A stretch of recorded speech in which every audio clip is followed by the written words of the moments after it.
রাজধানীর মিন্টো রোডে বুধবার বিকেলে বিরোধী দলীয় নেতা ডাক্তার শফিকুর রহমানের নেতৃত্বে বৈঠকে অংশ নেন ১১ দলীয় ঐক্যের শীর্ষ নেতারা। সংসদে বিরোধী দলের ভূমিকা, ৫ সেপ্টেম্বরের লং মার্চের প্রস্তুতি সহ সমসাময়িক বিভিন্ন বিষয় উঠে আসে আলোচনায়। বৈঠক শেষে ব্রিফিংয়ে বিরোধী দলীয় চিফ হুইপ নাহিদ ইসলাম বলেন, মানবাধিকার কমিশন ও গুম বিষয়ক নতুন আইন পাশ হলে দেশে গুমের সংস্কৃতি বন্ধ হবে না। জুলাই সনদ বাস্তবায়নের পথে সরকার হাঁটছে না বলেও মন্তব্য করেন তিনি। কোনো ধরনের জবাবদিহিতা যাতে নিশ্চিত করা না হয়, এই কারণে তারা এরকম একটা আইন আসলে করতে যাচ্ছে।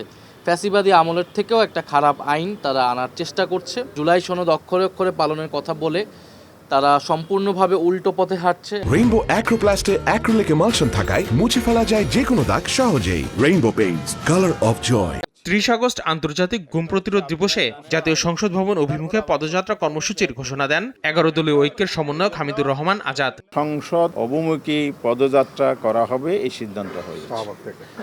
সেটা স্টার্টিং পয়েন্ট হবে শাহবাগ, এরপর আমরা সংসদে যাব।